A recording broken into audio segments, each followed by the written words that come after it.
Okay, gee, I wonder why it's not giving me the time. Let me see if I can start this one. Okay, we'll try it again here. Now it's given us the right time. It's Friday, the 11th of October, and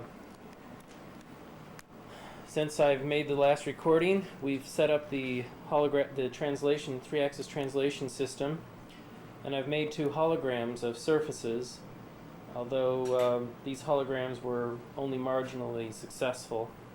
I'll start by showing you the setup for the holographic surfaces. Basically, we have this plate here that I'm making the images off of, taking images off of, and I have this steel ball bearing that I'm using to get an illumination beam by reflecting off that mirror to the steel ball bearing and then just illuminating the plate. This time the 2 holograms I made was with a distance of 2.5 inches away from the plate, and I made it on Wednesday, I think. I think I made it on Wednesday of this week. And also I only used 1 reference beam so that I didn't introduce any image shifting into the hologram, because I wanted just to see the bare fringes due to the movement. And I derived a movement by putting a weight on this arm, making 1 exposure, and then taking the weight off for the second exposure. For the first hologram, I exposed each exposure for 20 seconds, and then I thought, after development, I decided that the plate looked like it was getting too dark, and I decided perhaps the exposure was too much.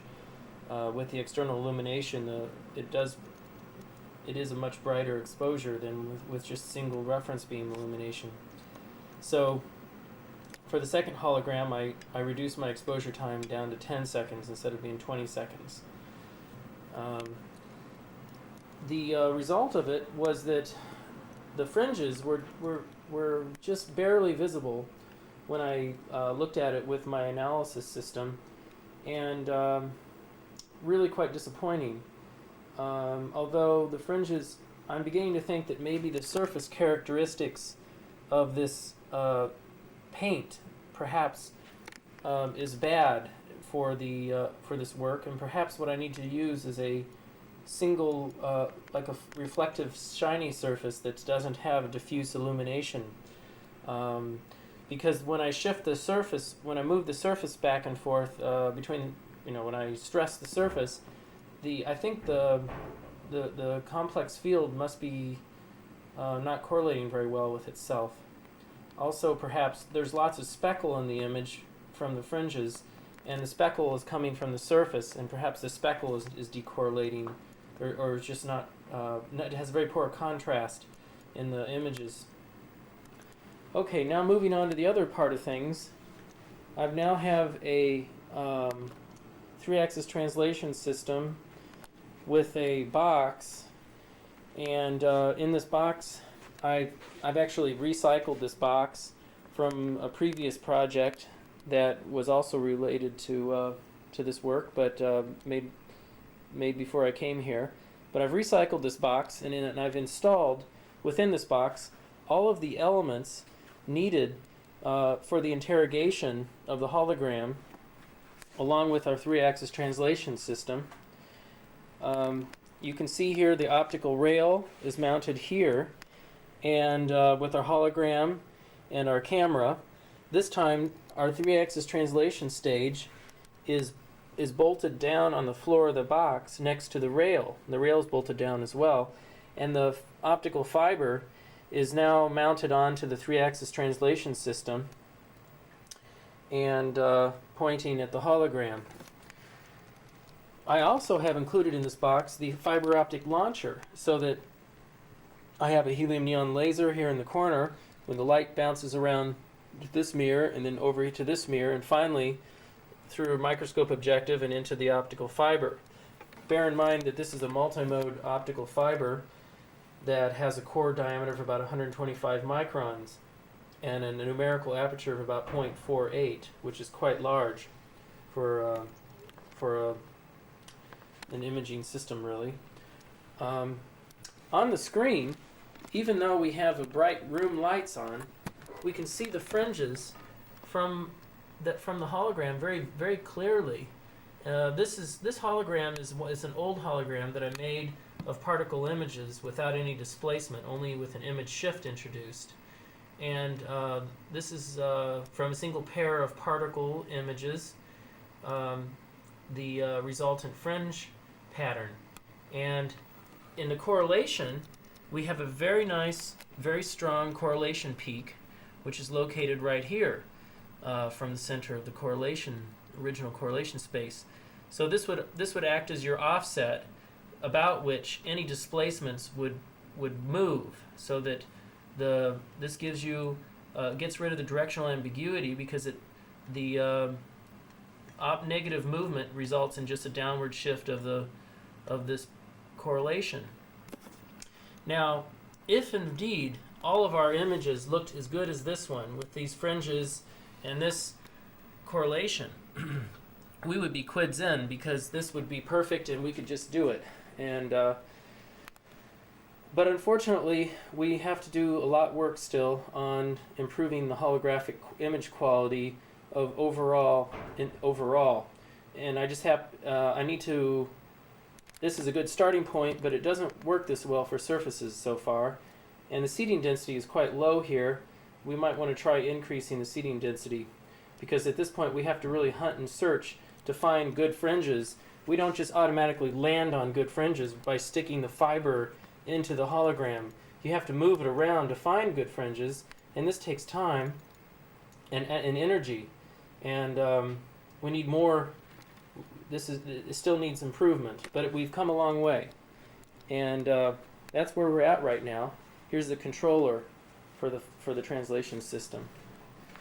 Next week I go back to the States for a week's time, and then I will return full of gusto to continue with the efforts.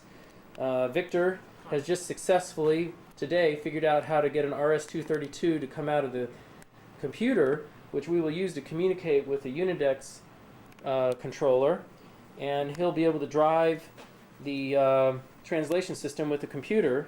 And he's also doing work on the frame grabber board so that we can interpret the correlated images, the correlation space, using the computer to look at the correlations and pull out numbers from the correlations. So we're all hot on the trail here, and just looking forward to all kinds of exciting things happening in the future. What do we call these things? Boss. Mentor. I was going to say, I can't think of the word. Oh well. Friend and colleague. Friend and colleague. There's something to do with criminal in... This is going to be a really good bit of film, isn't it, this bit here? This is my, can't think of the word. Anyway, this is Jeremy, but you'll see him many times in the future.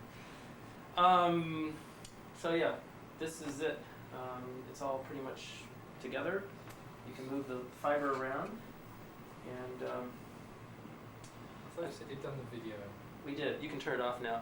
Please, turn it off. Oh, continuing on here, I'm just going to show the illumination of this plate holder. We actually did manage to get something to appear on the screen. It's not as bad as I originally thought, but here we've got our illumination. Notice one problem is that this is not a big enough illumination of the whole hologram. We're only getting an illumination of one area of the hologram. So that means that we need to get this to spread out bigger than it is.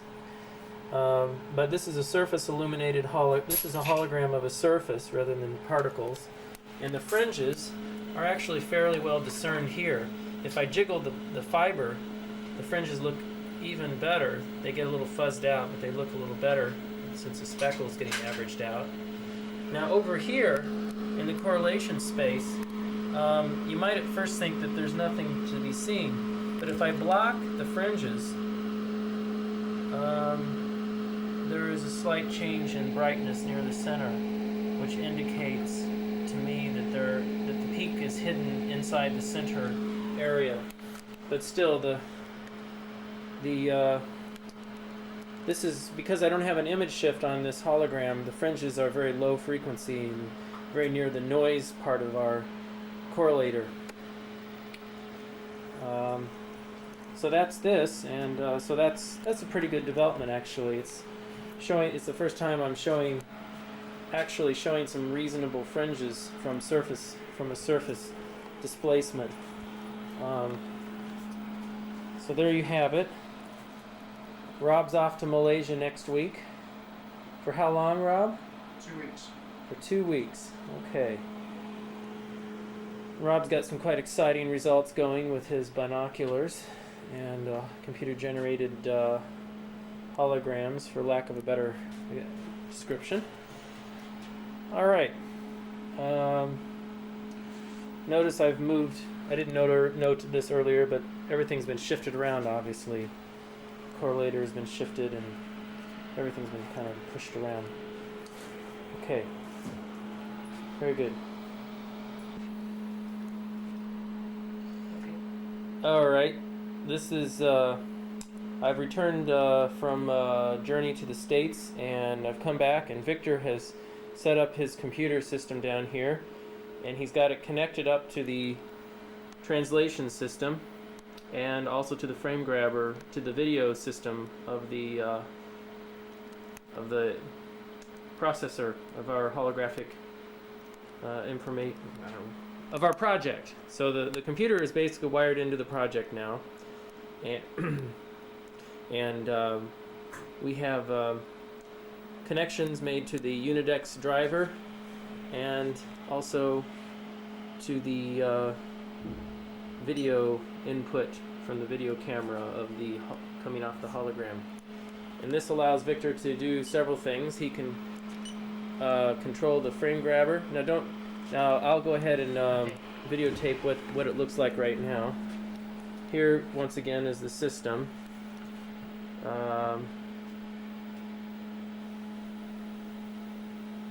At the moment we're looking at some fringes from off the hologram, and here's our correlation peak that's centered here, actually centered right here, but we can see the correlation peak on the screen. It's a real shame I didn't have such a nice correlation peak when I gave my talk a month ago, because this correlation peak is outstanding compared to the lousy correlation peak that I had then. I don't know why it was so lousy. So here's the stepping motors box, and I don't know if we can.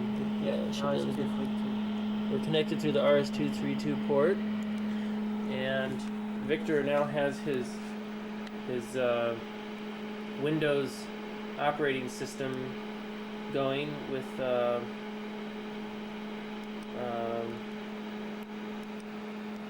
I'll go on the other side of you, Victor. Okay. So he can show some of the features that he's written. For instance, you can move the translation system in some direction, or any particular direction you want, and then move it back or whatever. So do whatever you need to do. Okay. Then you can do apply. Yep. And then the stages are put in.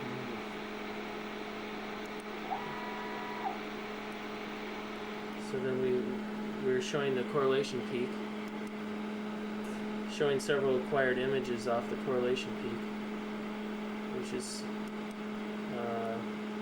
this is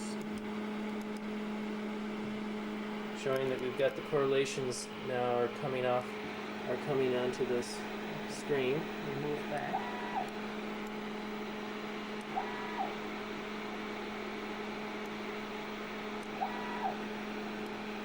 Now we have no.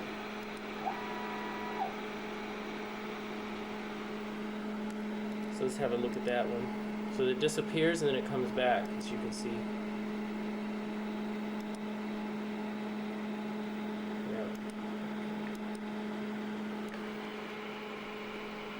And that X, Y, and Z, so it shows Victor's got the ability to control all the axes. And print position. You can even print off the position, which is kind of neat. Oh, 0, that's 0, very 0. nice. 0, 0, 0. Initial position. So if you moved it in X, say, And you print X. It's 4. Move 20,000, 2 scale, 40,000. And you can move back. And then you print the position again. Move about 1,000. Yep.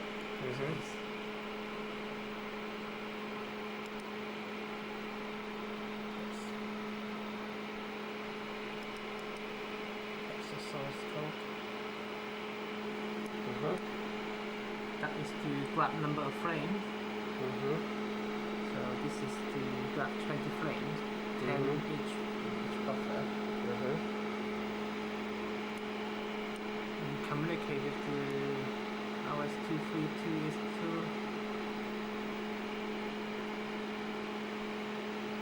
here. Yeah, you send all the character. This is represent I, X, and F, and you set the speed.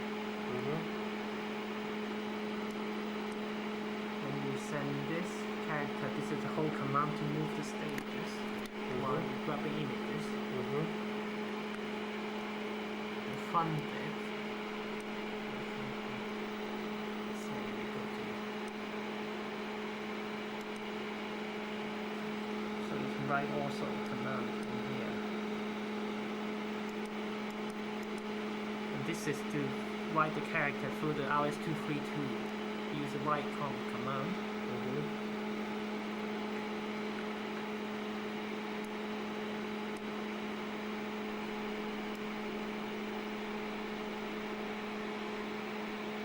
So basically that is so far that's the work. Okay, fantastic. So our next step is I'm going to build a hologram to help calibrate the optics in the system a little bit better. Make it based on making a hologram of a point source, and then after that I'm going to make some subjects that are holograms of some displacements that are uniform displacements, and basically as a way of testing the calibration of his system.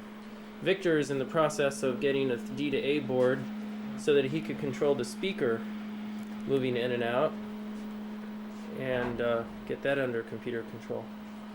And here's Ian with his new fancy haircut. Yes. What do you mean new and fancy? It's the cheapest one I could find. Where's Chris? And here's Chris after his successful job interview. Hey, you looked a bit like what's that guy's name? Shoot, I can't remember. That plasticine figure. Wallace and Gromit. Yeah, you look a bit like Wallace there. If you're, you know how they that guy. Anyway. Now that your strain gauge is finished, Chris, you must do some of your kit.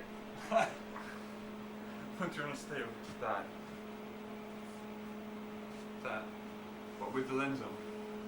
She can't have the lens. I Well, don't want the lens. I want to be able to produce something with tilt. oh, you want I want the something you want that the rotates slowly, slightly, very slightly. Yeah, that's about it. Yeah, you can, Tilt's fuck you all, can steal that. Yeah. Okay, so this is this is for posterity purposes. This is Chris's system for making gratings, manufacturing, and I hope I don't fall when I do this. This could be a funny video. Why don't you And turn it around the other it way? says the battery's too low So you go now. up higher. Okay. Oh, Yeah. Wow. Handy All right. gadget, isn't it? so basically, The laser goes in here, yeah. Go ahead quickly. Bang, Through bang. there. goes And- to a mirror here, which we'll see, I guess. Yeah. And then goes to these pinholes and Yeah. lenses. It's collimated by these two lenses. Yeah. It's got the same system coming through here. And it interferes right there on Right this there. surface. On this grating surface, which should have the plastic hologram mount. And it's Yeah. all set up using this rotary stage to get the angles Right. correct. Get the so angles beams are correct. traced through. and then reflected. I'll put a mirror in here and then reflect it back up this arm. Okay. Now just hold the laser up where it should be for a moment, and I'll try to get an overview of the whole system a little bit. Okay. All right. I think that's pretty good. It's not brilliant, but it's pretty good. Goes running away. What I've done now is I've made a hologram, 2 holograms. I made them yesterday, of point source, one with single exposure and the other with 2 reference beams with an image that have an image shift. And as you can see, the basic arrangement is very simple. I have my beam splitter going through an attenuator, bouncing off a mirror to another mirror, back through a spatial filter, over to the holographic plate. And 5 micron spatial filter with a 60 times objective. And the idea is that I want to create a standardized object, which is a point source, so that I can align the camera and the hologram appropriately to minimize any aberrations and distortion in the holographic reconstruction. Because in reality, there's a single optimized position for the hologram and the to be placed in with respect to the pen hole in front of the camera. Here's fringes from the 2 images, particle images, or actually the 2 penhole images, and this is the correlation coming off of the from the fringes. If I take the lens off the camera, I can't. It won't show anything with the lights. I better not do that right now. At any rate, that's probably all I need to show right now. So we've got these 2 holograms. This is one with two pinhole images that are artificially shifted, and the other one is a single pinhole hologram. The next step is I'm going to use this is using a multi-mode fiber to look at the image from the looking at the image from the hologram. Unfortunately, I can't see the aberrations very well with the multi-mode fiber that are actually in the image space, so I need to shift over to a single mode fiber in order to look at that more carefully. In a moment, I think I'll turn off the light and show for the camera what the actual images look like. But I can't do it with the lights on, so I have to wait a minute. Right here, from the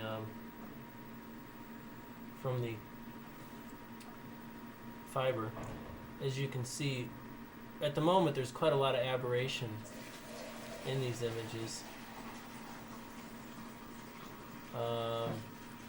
Most of the aberration is from the fact that we've got a multi-mode fiber, which limits the size of the image to begin with. But also we have aberrations because the placement of the image is not quite in the right spot, or the actual hologram is. I don't know how I'm having a hard time saying this.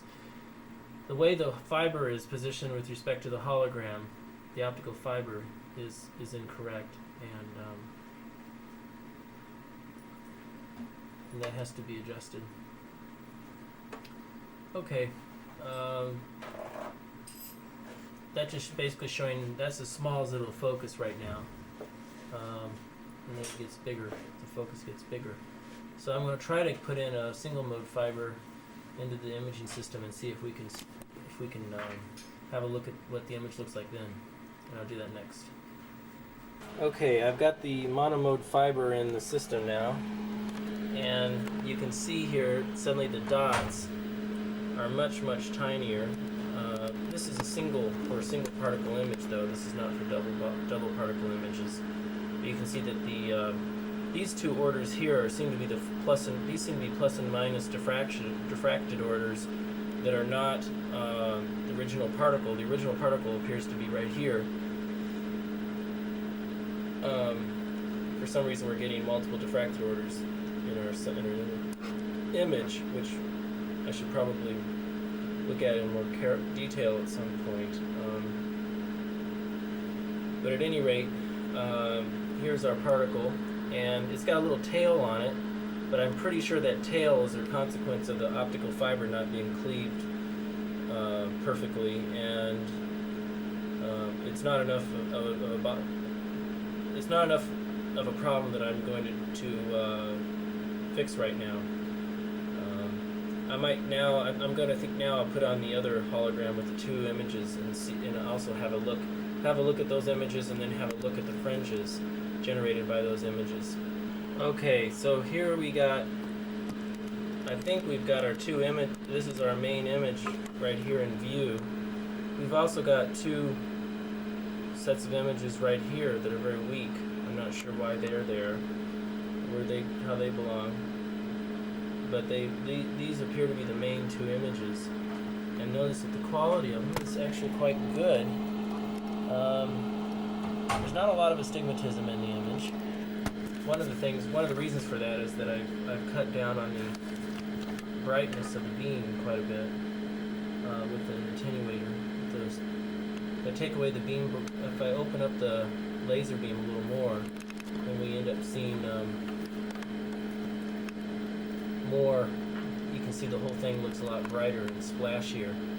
We're getting more distortion around things, and we can suddenly see these diffracted orders. It looks like there's two sets of very closely spaced images.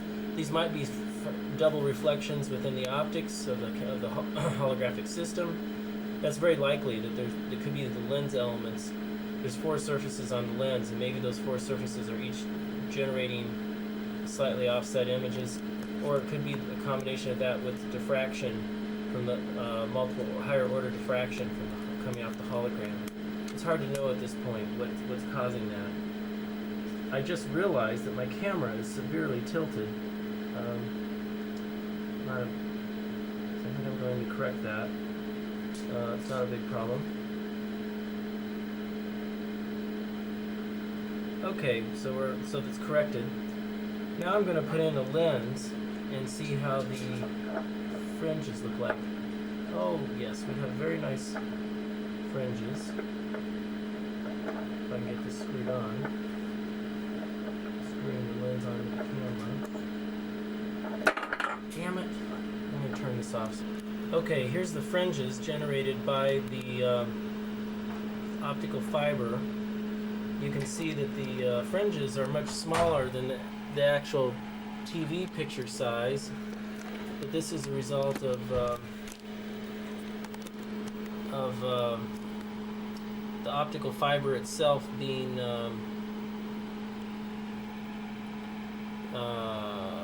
single mode fiber, and it doesn't spread the light out as much, so we don't get as good a coverage with the fringes in this way. The actual diffraction from this, though, is the actual correlation peak is nearly perfect. You can look at that closely. I don't know if it's going to focus onto it properly. I guess not. Let me see if I can. Okay, so here's the focus of it. You can see the diffracted order, the correlation peak. Up above is a higher diffracted order from the other correlation. Here's the overall thing. Here's a zero peak correlation peak from the thing, and this is a higher order diffraction order coming down. I'm not 100% sure which one of these is the real one and which one is the fake one. I'm not sure about that. I think this is the real one, but this very well might be the real one, and that might. I'm not sure. I have to do some more tests to be sure, but I think every indication is that this is the correct one right here. Correct correlation due to the image shifting. Okay, so here's the fringes again. Here. Okay.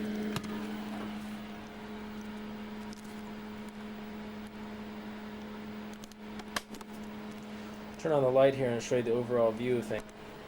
Okay, so all I've done is I've replaced the multi-mode fiber with this single mode fiber launcher, and the fiber is coming through the same place hitting the hologram, and we get our fringes for our TV, and you can see the fringes, the TV better with the fringes, and a correlation signal right here. And, the correlation peak and the zero peak. Okay. So it's working pretty well, but I think I've got these holograms seem to be doing the job, doing the trick, I should say, of reducing the aberrations, minimizing the effects of aberrations in the system. So there you have it. Okay, I've learned a new trick. What I've done is I've removed the lens from the camera, and I pulled the camera vantage point far back so that the fringes that we saw before have now been blown up to cover the entire coverage of the TV screen monitor, and the same fringes, but they now have a lower spatial frequency. This means that the correlation signal is, as you can see, there's a single peak here, and from the DC point, and this peak is much lower than before. If I move the camera back and forth, you can actually see the peak zoom in and out according to how far away we are. And now you see the higher order peak coming down and actually passing up the lower order peak. See the higher order one coming down now and overlapping. So at this stage, we got the normal peak that we want to see, and then we have a higher order one coming down from a higher diffracted order in our optical correlator box. This was the same one that was confusing me before. And notice when I've done this, the actual fringes are occupying a very small part of the overall picture. The picture is see how big the screen is, but the fringes are only taking up this much area, and they're very high frequency, and they're just getting resolved. But as soon as I can then make the fringes bigger, here's the fringe space. See, moving the fringes in and out. Now we've got the fringes filling the screen, and now they're very small but very well defined. So that's an interesting trick. And I need to play with improving the sampling of the fringes, because at the moment I don't have what I feel is an optimized method for doing that. I was using a camera lens for a video camera, but I don't feel like the camera lens is quite capturing, doesn't give me a lot of control over where the pinhole is located and where I'm actually focusing. And I think the fringes may not be as accurately defined as I would like for them to be. Of course, I could do a lensless Fourier transform and not have any camera lens. Instead, I could just rely on a pinhole, and that's what I'm doing here. Essentially, I'm relying on a pinhole along with looking at the far field of the particle image to get my fringes. That's essentially that's what these fringes are. There's no lens involved. It works pretty well, but it needs to be refined, and I think I need to work on this and get better control over the whole process. Okay, so we're back at the experimental table again. Today my goal is to do a series of experiments which are calibrated fairly accurately and will allow us to come up with some calibrated results for potential paper, or at least to back up all of the work that I've put into this since the beginning. The way it's going to work is we have a single beam of light that passes through the tank of erudite particles, and the tank is resting on a two-axis translation system, as you can see here, and this allows us to translate along two directions, obviously. So what I'm going to do is I'm going to I'm still torn on whether to use image shifting or not, but I really want to use image shifting and take several point measurements as I translate it along the axis in the Z direction away from the hologram plate, and then another series of points along the axis parallel to the holographic plate.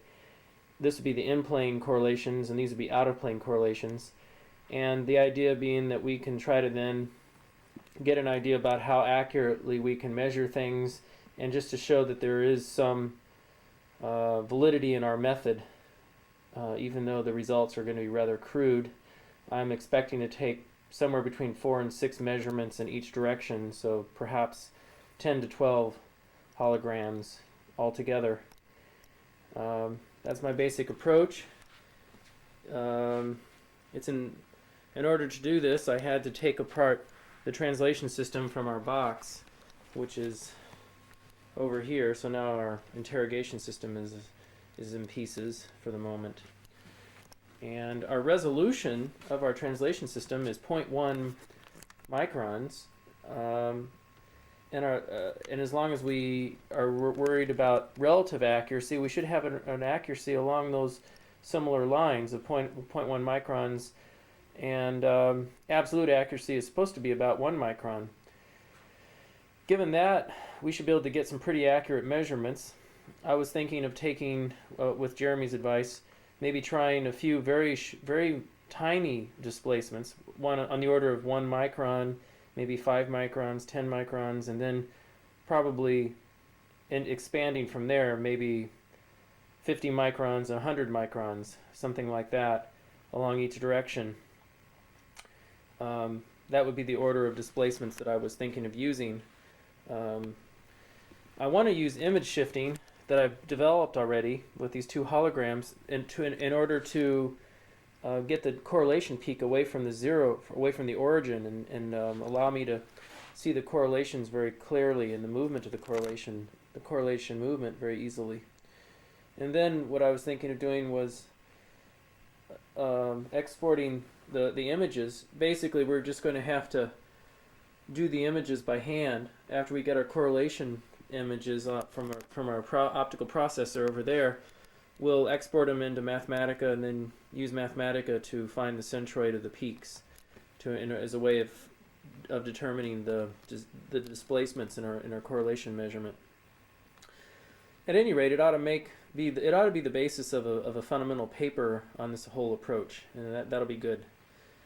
Okay, so I'll start this up again after, probably do some more videotaping after we've done the experiments, or I might get ambitious and do some videotaping in the middle of the experiments. Right up with his new haircut. Yeah. And you for today, just for the video. Just for the video. Got his ears set out. And I don't know how much longer he's going to be with us, but I guess a month or two anyway. Is that right, Chris? Yeah, I guess so. Yep. Month or two. Okay. And I'll be moving into his house shortly. Yep. That'll be okay. Okay.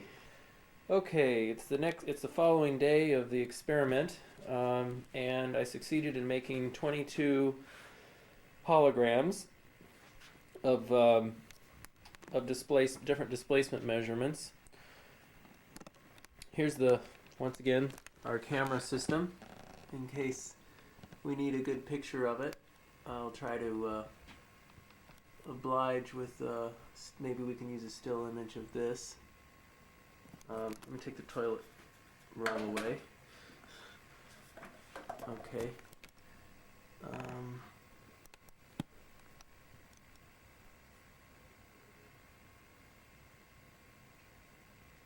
And basically I just want to make sure we've got several good shots of things.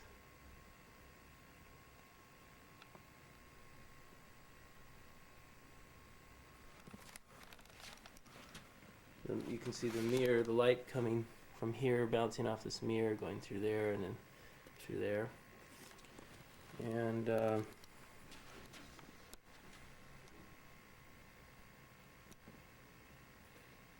we go, as such. I ended up writing down all the data in my book this time. So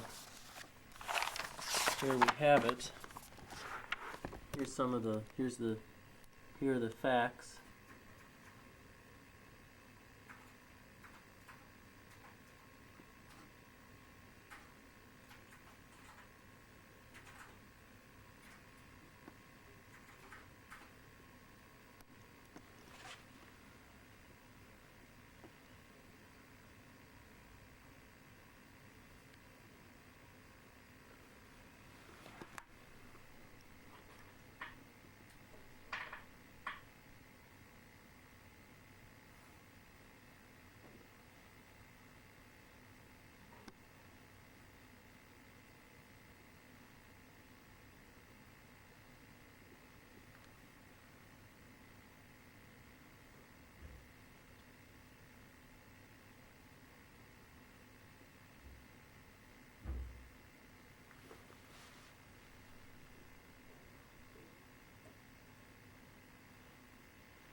Thing that I haven't done is tried to verify the movement of the stepping motors, how they correspond with the dial gauge.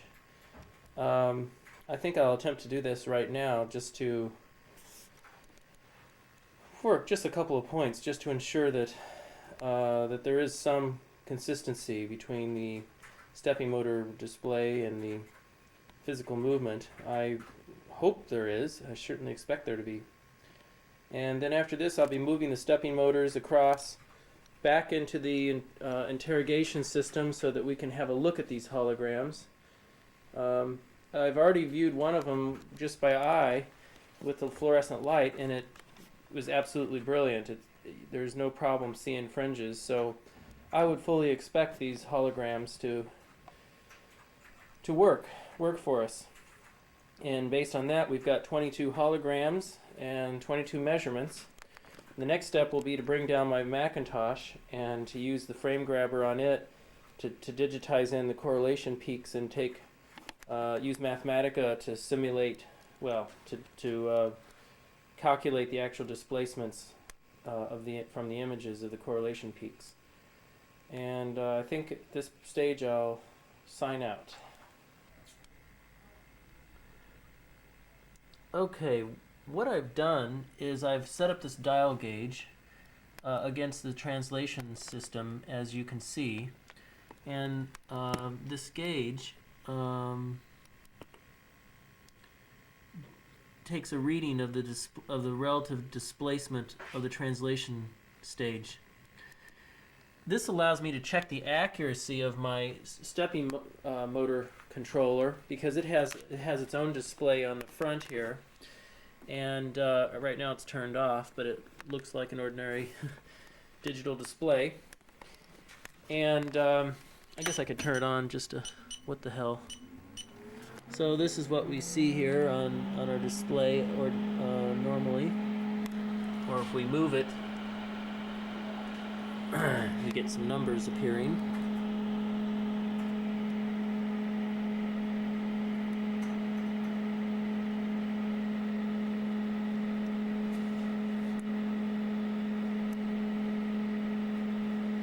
Okay, well, what I'm trying to do is just authenticate. That's a big word, isn't it, Chris? Authenticate. Well done. Authenticate or verify the accuracy of the stepping motor system by using an equally inaccurate dial gauge. No, actually, no.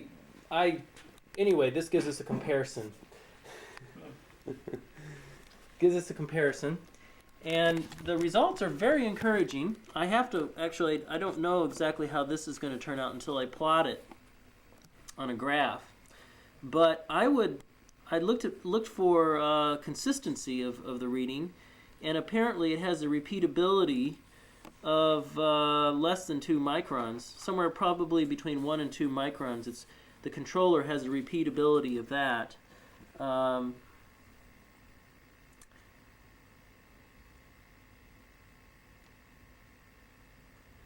And these are some of the numbers that I pulled off comparing the dial gauge with the controller display. And we'll have to graph it before we know for sure, but I would expect to find a pretty good relationship between the two. Of course, the dial gauge, I can only read it to an accuracy of about 0.5 micron. So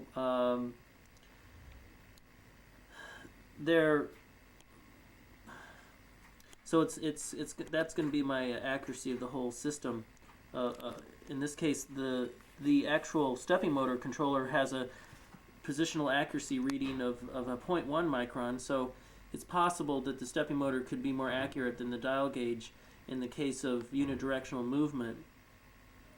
In the case of unidirectional movement, there's no backlash errors or reversal errors or repeatability errors. So hopefully it'll be these numbers will be more accurate than what's indicated below, where the numbers are varying in microns.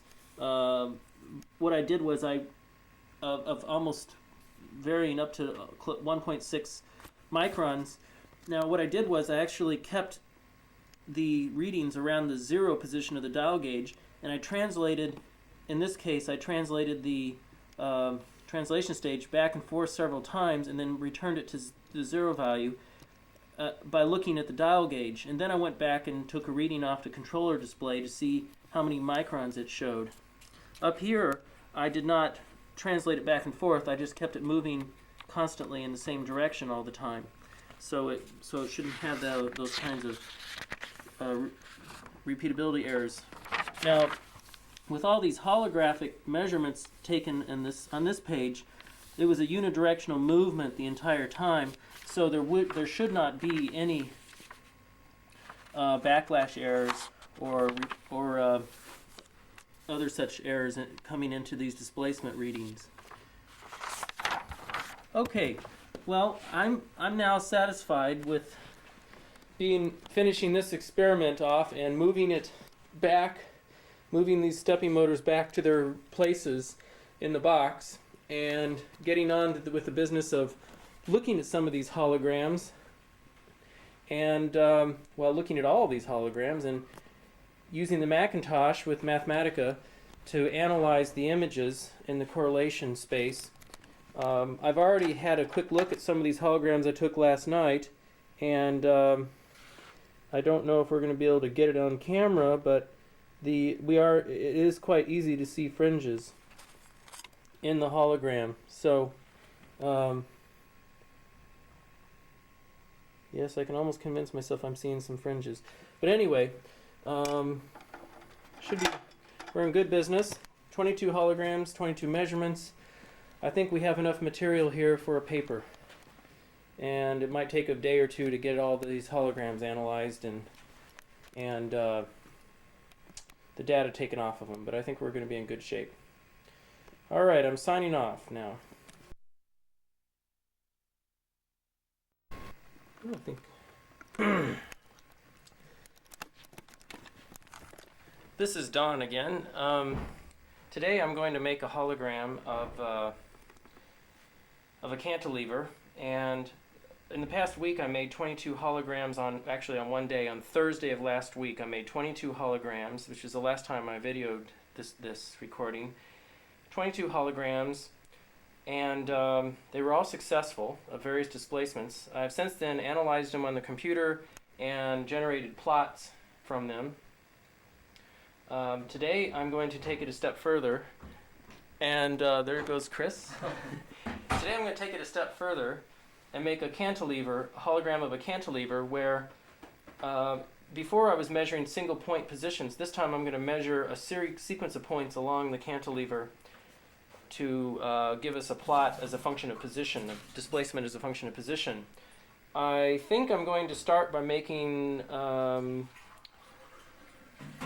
couple of holograms. One will have a total displacement of 50 microns, and the other will have a total displacement of 100 microns. And we'll see how that takes us. I might do a third one with a total displacement of 25 microns, but I don't think 25 microns is gonna. I think that's too fine, so it may not be worth doing that one. But we'll see how I feel after I get going. Okay, so here's a setup. You can see the cantilever is located right along here.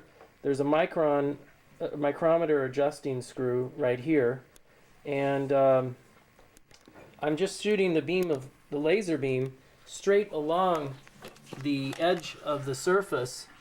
As you can see, it looks like a bright stripe.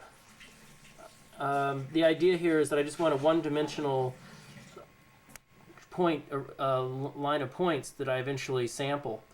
And this gives us very bright points of image along the surface. The rest of the system is identical to the way we've been doing it for quite some time. Shortly, we're going to be moving in. After today, I'm going to be sending back this laser source here, and probably very shortly replacing it with a green laser source, and we'll start carrying out our experiments in the green wavelength instead. But for the time being, we're still working in the red. Okay, maybe on another filming session, I'll show some of the results and some of the fringes on the video camera that I obtained over the last couple of weeks. But for now, I'm going to say goodbye and get started with my experiments for the day.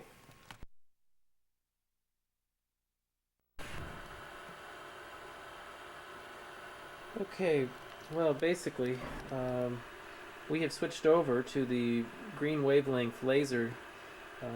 I am today, in this last couple of weeks, I've been working on designing a new camera for our holographic system,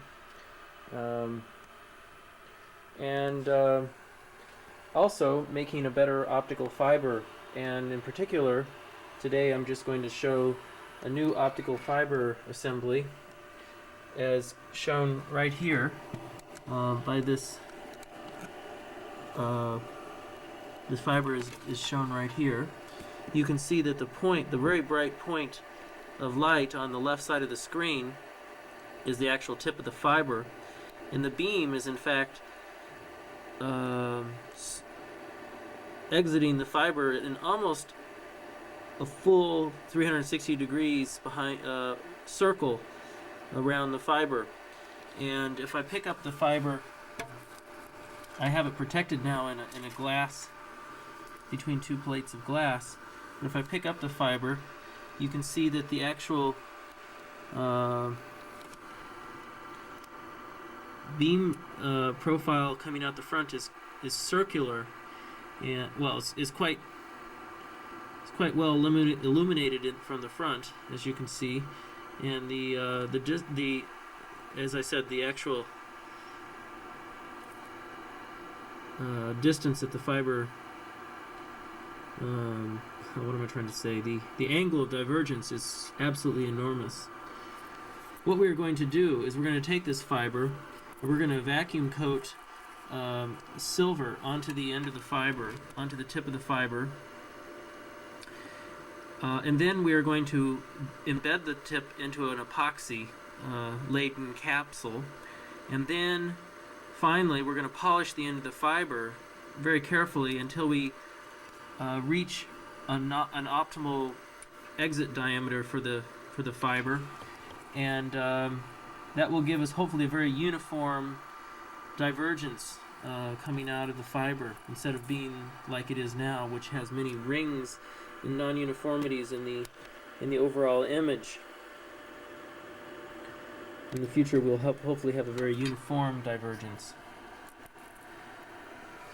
Another thing that's happening is Vic has rebuilt the fiber holder such that now it comes down from the top of the 3-axis translation system. And the result of this is that we can now fit in a glass cylinder underneath it and have the system work with the glass cylinder in place. So we are getting much more prepared for doing actual PIV work in an engine. The glass cylinder would sit probably on this stage down here, and it'd be half a cylinder, and it would come to the front. It would surround the front side of the fiber, and that would be located very close to the hologram, of course, 3 inches away. Another thing I have done also is I have changed the distance to the camera from the hologram to the camera, and now this distance has been increased to about 425 millimeters from the end of the hologram to the actual aperture on the camera, pinhole aperture. This will hopefully reduce the amount of distortion coming from the lens distortion, and will give us will make the overall system work better. The distance that the fiber is located from the hologram has been kept the same. At the moment, it's 75 millimeters away, roughly, and I think what I'm going to do is have the center of the piston cylinder be placed at about 100 millimeters from the hologram, and then the fiber can then move plus and minus. Basically, the fiber will be allowed to move between 75 and 125 millimeters away from the hologram during the experiment, during measurements. The magnification is there will be a magnification of the overall displacements back at the camera given by the ratio of the fiber to hologram distance and the camera to hologram distance. And as you can see with this arrangement, it will be about a magnification of about 4, somewhere between 3 and 5 overall, I suspect, but nominally about 4. Okay, next time so basically I just want to come back and show this fiber again and show how it spreads the light in so many different directions. And I will now come over and talk about the holographic camera side of things. We have now kinematic mounts for the laser to go in front on the camera, as you can see, and we have also a kinematic mount over here for this side. So the laser over there is also on a kinematic mount, so this same laser gets moved to 3 different places depending on the particular function that I'm trying to accomplish.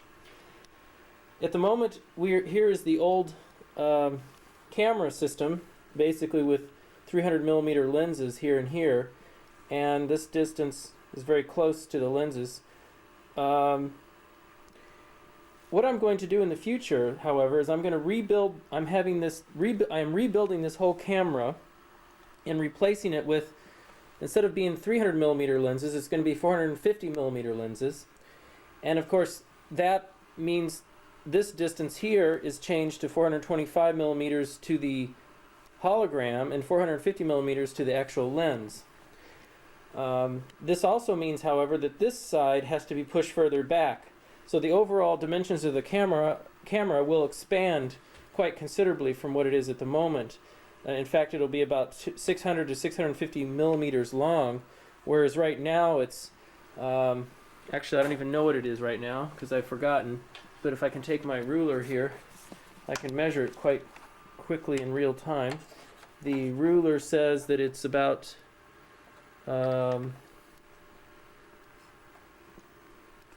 well, I guess it's close to 500 millimeters long. So it's 490 millimeters is what it is at the moment, and that will be expanded to 600. So that will add a little bit more space here on this camera. the new width, the old width, of course, was much smaller as well. It was about 300 and, let's put it on the front side here so I can know exactly. The old width was just about 340 millimeters, and the new width is going to be about 400 and, well, it's, if it were exact to the new dimensions, it would be 410 millimeters, but it could be expanded to 450, perhaps. So it might be 650 by 450 new dimensions on the camera. I tried doing the cantilever experiment as that was shown previously on this videotape. I did a new cantilever experiment, and this new cantilever we did it twice, in fact, and the cantilever just did not work out very well. This is described somewhat in the written manual, but basically we did a cantilever with a 1 millimeter displacement at the end at 100 millimeter at the 100 millimeter point on the cantilever, and we tried to measure the first, I believe it was the first 20 millimeters of the cantilever, which had a maximum displacement of about 110 microns. This created quite a gradient in the cantilever, and even though we were able to get bright holographic images from this cantilever, the interference fringes were very, very poor and almost impossible to see from the double exposure, probably as a result of the gradient being too high along the cantilever, and the fact that we were using a multi-mode fiber for reconstructing the cantilever, or the hologram. In the future, I think we're going to be using a single mode fiber, as just previously shown to you, and this single mode fiber should give us much better resolution, and the new magnification of our pinhole will also have the advantage of being able to resolve smaller volumes of displacement volumes. So the overall gradients will have less effect, I hope, and we should be able to measure. Also, we should be able to measure smaller displacements, which means that the gradients won't be as big for the same displacement, hopefully, for the smaller displacement. Okay, I'm going to stop now, but our final problem that we have right now is that our computer is on its side. I bought a new frame grabber board, a VGA, called an Oculus, which was supposed to work with our new SLM, our new liquid crystal SLM, which we have not yet installed in the system. It will just provide it'll just basically translate the video signal into a VGA signal, and that will go to the SLM.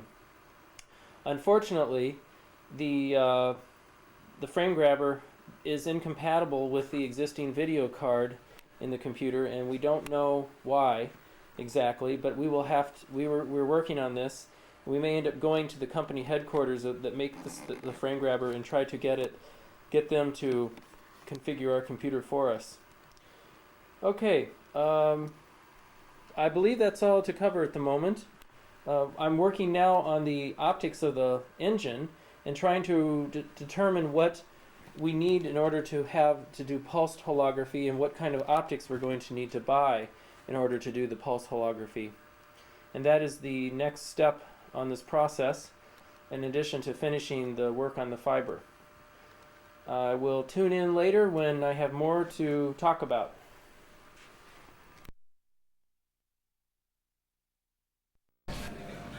No, he might have come in while I was there and got it straight away.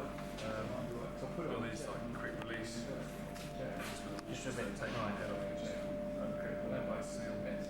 That makes sense. Alright, so you water cooling in the head, of course, yeah. And heating it for when we're firing, we need to heat it to 90 degrees. First, right, yeah. So we've got separate water for the cooling the barrel, and we basically heating the head. Right. Just to get it up to temperature as much as possible before you actually fire on it. Yeah. So you have to. Because at Cranfield they run it for about 20 minutes, half an hour, something. Steady state before they did any lift work, I think. Was that skip firing it? Half an hour. No, continuous, I think. I think so, yeah. Yeah, it's not full barrel. It's only the. Oh, they've just got the 20 handle, minutes, haven't yeah. they? It's the top, yeah, it's the top, Yeah. and then the rings run on metal. Yeah, alright. But yeah, it's run continuously Do you for know 20 how- minutes. Same as what's his name? The guys at GM, Fansler, does the Yeah. same with his engine. Yeah. Do you know what you were saying about conduction? Is it the sapphire stuff? Because some people use sapphire. Yeah, Well, does that conduct a bit better? I don't know. I haven't actually looked into it at all yet in practice. I think it Some might. video, eh? Video conferences, but you play it back the later. camera. Some of those single crystal things are Right. very conductive indeed. Like diamond is more conductive. We should be able to find out because there's a specification for the original GM engine, and that was all sapphire. I think sapphire is quite conductive. Isn't that aluminum garnet? Aluminum garnet is sapphire, isn't it? Or am I right? Yeah. Don't know. Pass. Has the sapphire got chrome in it? From Ruby's got chrome. Ruby. Yeah. I know that. I'll turn this off. Barrel. There's a couple of things actually. There's what, do you want to speak on your side, right? On the standard PRO. No, there's not an awful lot to say apart from event scale on PRV. Single colour. Two colour. The delay is going to be about a month. That's about a month away. So then event scale on two colour from there. And There's a new trolley in progress which houses this laser and the dye laser Right, yeah. on here, and some optics on the. So it's got a little built-in table on the front to have the optics for Yeah. both systems. And what else? The stuff that Don's going to show you later on, which is the 3D camera that sits in. It's designed to sit in right under there, under the cylinder head. And that's going to be on runners, is it right? It's going to be. Mm-hmm. Yeah, it's going to be on like a little. Yeah, it's going to be on a little track, so that you pull it. this camera can drop Basically, this head is going to hang right over the top of the camera, so the glass hologram is literally going to be about 5 millimeters from the edge of the engine, Right. and so we have it on a track, so we can pull it back about 100 millimeters to get it out of the way when we want to load in the plate and take out the plate, and then it goes back up and just slides back up and against the engine. Yeah. It's built that up. You'll see it in a minute with CW with a little. The camera's been built. Coherent, The camera's fire pump, yeah, at the top.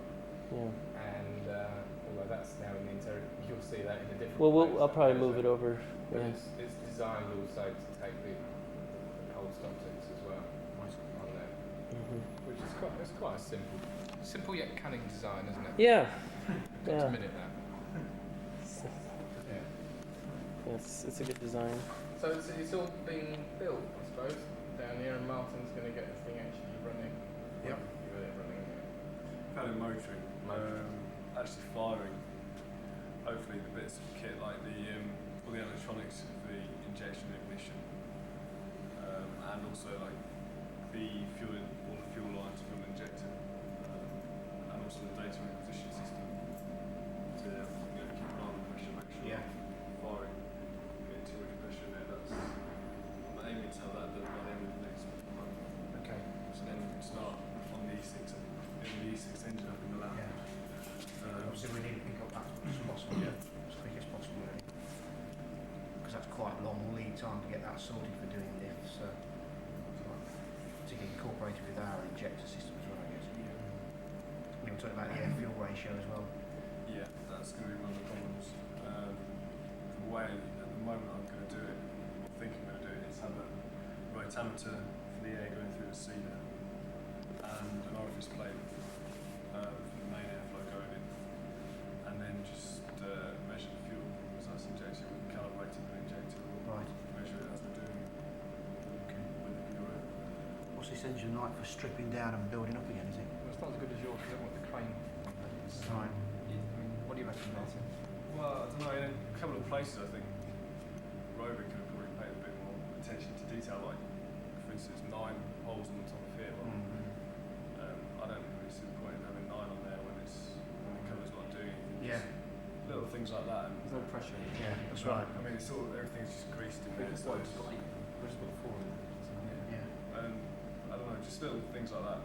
But in general, it's the more we do it, the easier it's going to get. Yeah. Especially if we get like Well, that's still the same on the one that we've had just delivered. It still needs Brian's tweaks going back to Graham, so Graham puts them on, hopefully the 4th generation, whatever you want to call it, you know. Yeah, right. 'Cause they're just not reading them over at the moment. Yeah. Similarly with the nuts on the bottom, I think that's better on the later ones for the through bolts. But yeah, this is okay. It's 4 volts. Captain Which is not. Which is Well, I still think the fuel leather ratio is the biggest issue. yeah. I mean, If you could afford it, would you just buy a hook meter and just kill a problem dead? And I mean, the other thing is we can try this on the Hydra upstairs. You know, yeah, the other one is fuel. I mean, you only need a 10% error in your air and 10% error on your fuel. And the air fuel ratio is 20% error, Yeah. which is the whole air fuel ratio or more. It's 2 air fuel ratios. So I've never been able to sort out a way of doing it because it's very unsteady for anyone. And even back out here, you might get it about right. But the actual injection event is different. So. Okay. Can't you burn it somewhere else? Yeah, we do. Yeah, We, sure that. well, in fact, what you do, Really? well, my argument is you put it onto another engine like the one up, you know, the Hydra upstairs, Yeah. and you get it running, and you get lots of data from that, and you work out what your tolerance is going to be and how much it, But how I don't stable. know what I'm talking about here, but if you bled a bit of it off, and then you put it, The trick you is use your gas analyzer the problem is you can't. Oh, what you mean from the exhaust? from the exhaust, Yeah. Well, or burn it somewhere else. the problem is you're injecting into the port. It's actually taking a homogeneous sample of that. It's not homogeneously mixed until halfway up the stroke. I mean, there are problems. I mean, you can even argue that the port is so unlike a firing engine. Your evaporations are everything. Yeah. I mean, it would be better to go to something that was more evaporative. You know, I mean, I can keep going on about gas and propane. The propane would be closer to the real thing in terms of homogeneity at top depth than petrol. But if this can be seriously fired, I still feel propane would be better. One at the Havdu lift that Imperial has been followed. They said they use isoctane and they heat the head, and it does fire. It doesn't always. They're doing the same, firing 5, missing 20. It doesn't always fire on the first one, but it does fire. We found before the cyclic variability was huge. We set it up on the E6 engine in the lab, which is another single cylinder engine. And then when we actually took some results, we got these pressure diagrams that were some of them very delayed ignition, and some of them very advanced. The most advanced gave us a peak pressure of 30 bar. Other times it was like not even coming up to compression pressure. You know, your pressure diagrams like well, that's pumping, and then your pressure diagrams like that. So very retarded. So in this, we want to tighten up on. We've got to get that down. It's not such a valuable bit of result. Yeah. I mean, Mark was only doing it to prove that you could do it. Not to necessarily come up with any interpretation of the results as opposed to it right.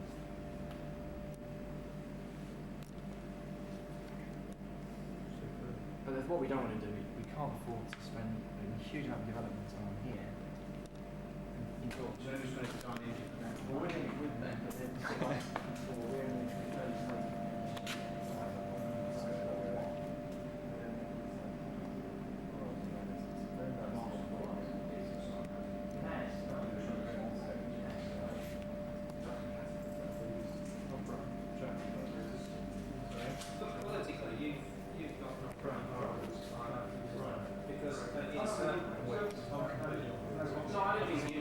really pushing now. my feet on because I'm quite a wheelie puff. It's just like a skateboard. It's a bit like another one. Is that what they do? They strap roller skates somewhere and they go. It's a new manoeuvrable workforce. Because then people then say, you got breadth of work, you've got... I mean, really, it's burner stuff this side. Once we get the bolts and busters down, that's It would only ever be an issue if it was something normal about the engine. Well, you don't Something that we was going to fit, but I mean, that would never... Stan would never let one of those out the door. The same with the Perkins, and the head details are under wraps. Yeah. The technology. Perkins never actually make a facility back here. My feeling is they will, because they always say they from day one they're not trying to replicate like we did.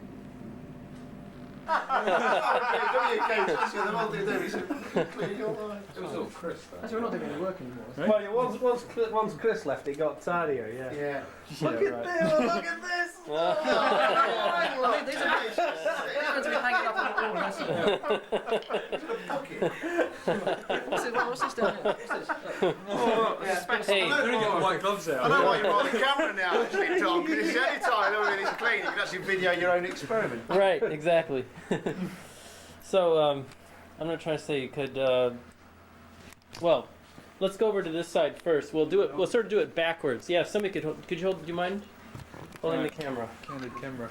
Kind of backwards. This is the processing, the post-processing side. But I'll have an attempt. But any of the rest of you guys, just feel free to throw in comments if I'm missing, explaining something.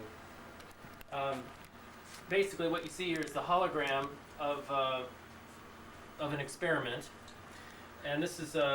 I just leave this on the table on watch it. I'd rather you held Yeah, I'll it do it. and pointed it in my direction.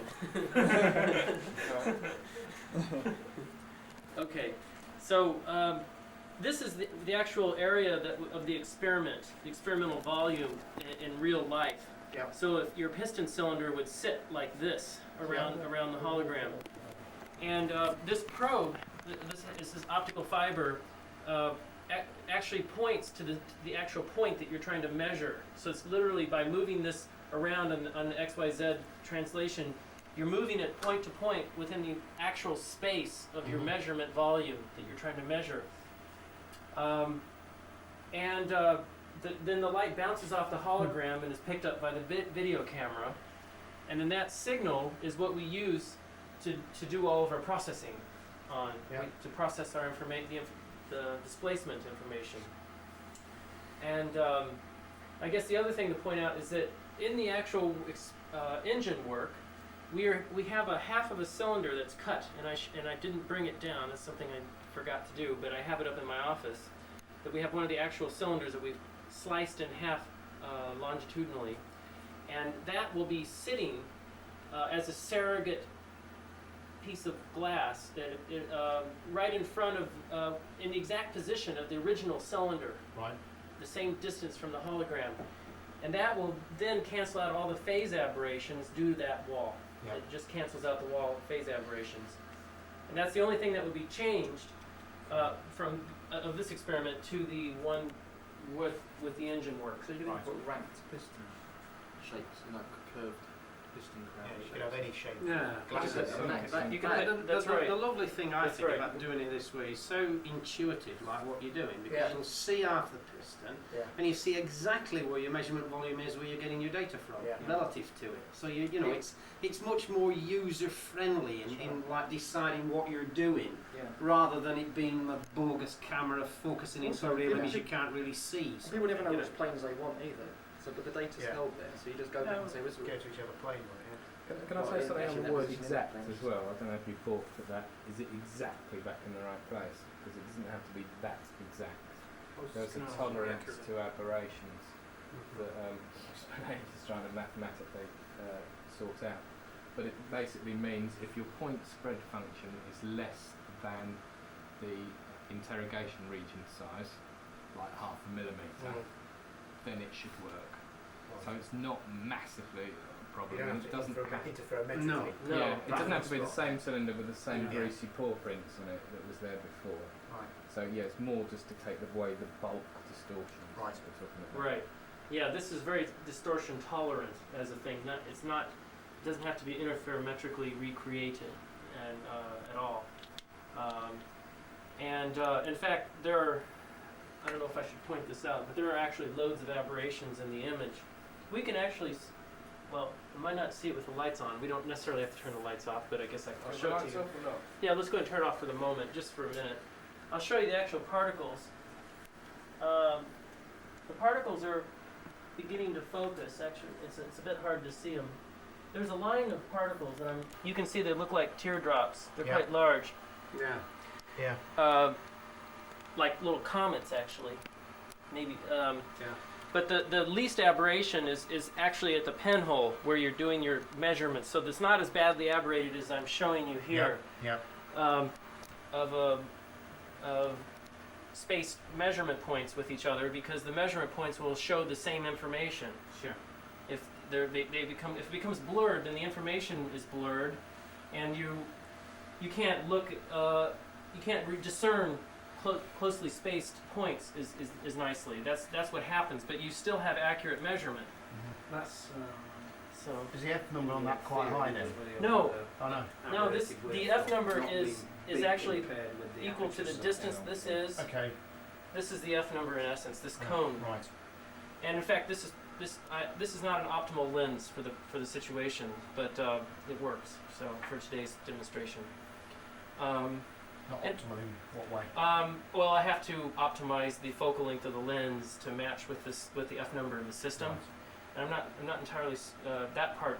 Well, but the whole point of all this is it shows it working, and there's still some little bit of optimization left. Yeah. To get it working optimally.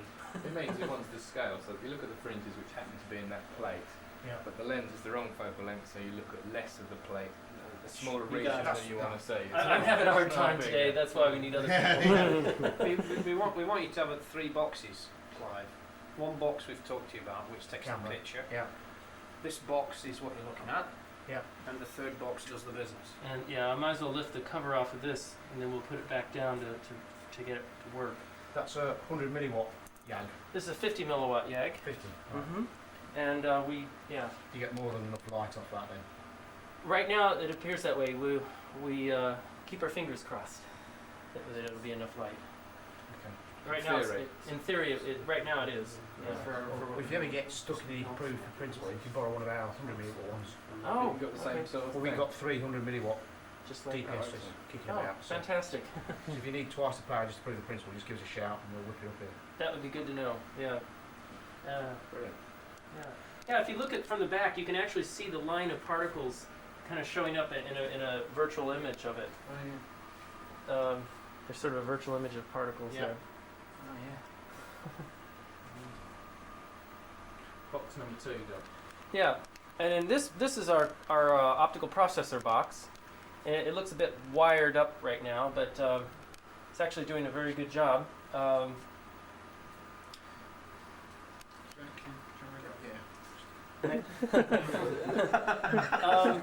All we're really doing, we're displaying the what comes out of this camera just goes straight into this and gets displayed on this liquid crystal screen, and then that is this lens takes a Fourier transform, so it just focuses this information to a point, takes a Fourier transform of it, Yep. and then what we're looking at is just the correlation peak that's focused in front of this lens, in front of the speaker. Yep. And that correlation peak, the position of it, is our displacement that we're trying to measure. So we just have to locate the position of the peak, but it's a three-dimensional position, and the whole rest of the kit is designed to do that. We have a speaker here that this is actually mounted on a speaker to move the lens in and out to get the Z displacement. And to give us better accuracy, we have a one-dimensional PSD here that is connected to the speaker, and that gives us a very accurate reading of the Z position. So because this has hysteresis and other nastiness, we want to make dead sure, just to make dead sure we're actually reading the right position. We use a PSD as a independent to close the loop, as it will. That measures where the lens is, because the speaker voltage doesn't necessarily It's put not the lens linear. where it Yeah. actually is. Right. And then just the XY position is given by the CCD camera, video camera here. So we take the whole image is fed into this video camera. This is acting like a magnifying lens, and it gets bounced around and focused onto the video camera. Okay, that's all. This is just a mirror, so it just turns it, and this is just a lens, and then the camera lens is mounted here in essence, and then this is just a video camera. Whereabouts physically is the actual correlation spot? The actual correlation spot is right in front of this lens, Right. and then this lens acts like a So microscope. it's like replacing a microscope objective and just whacking it Yeah. up. So Exactly. Relayed it back to the CCD. Exactly. Yeah, this is just a microscope objective, and so what we do in essence to measure the position is we well, I'm not sure when to begin talking about it, but we need to move this thing back and forth and then look at the image to find out where it's focused. Yep. We just look for focus.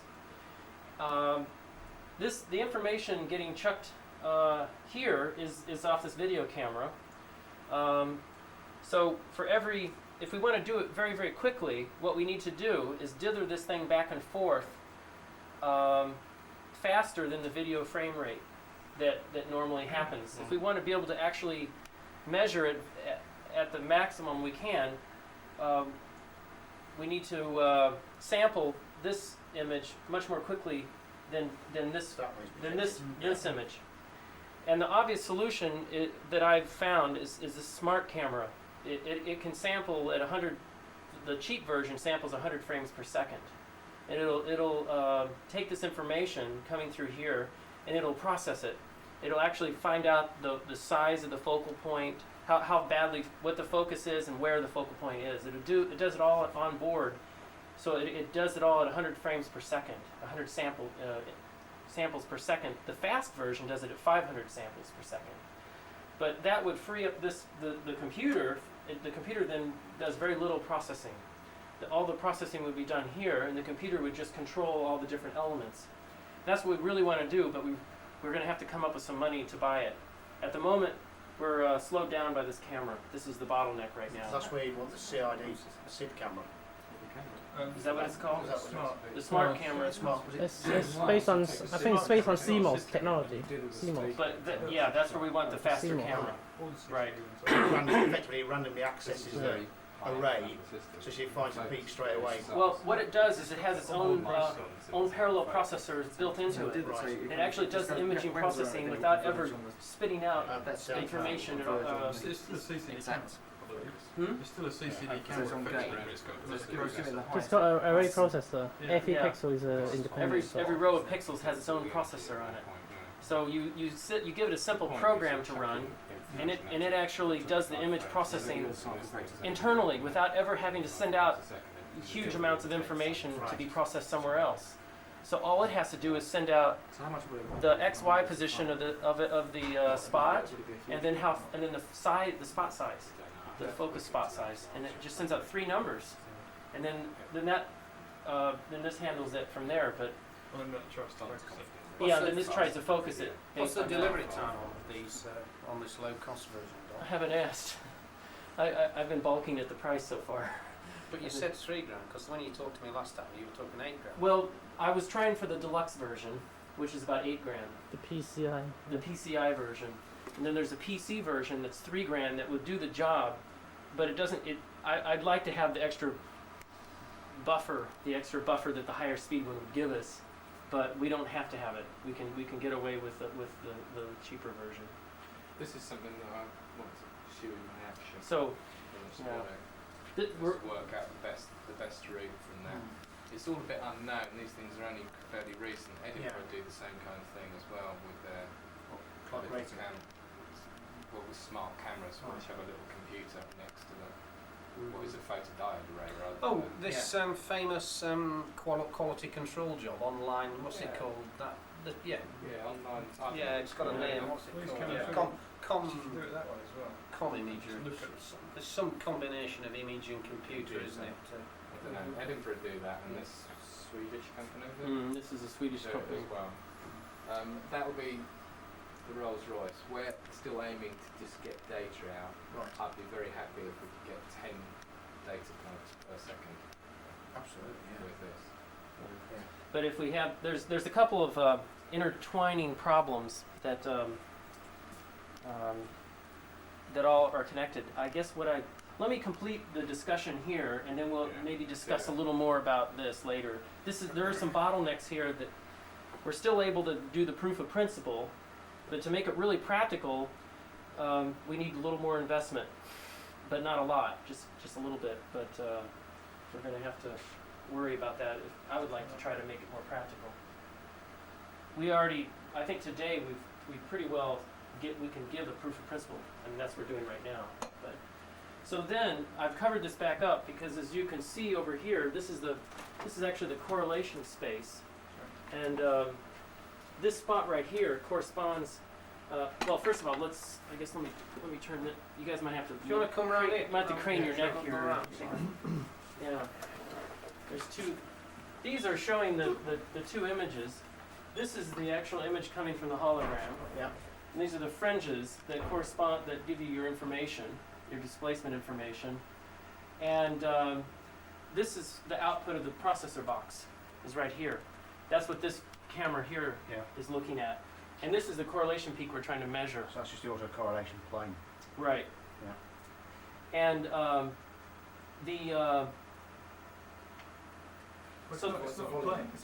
it's actually a volume, Yeah. but this is one plane. One plane with the volume, yeah.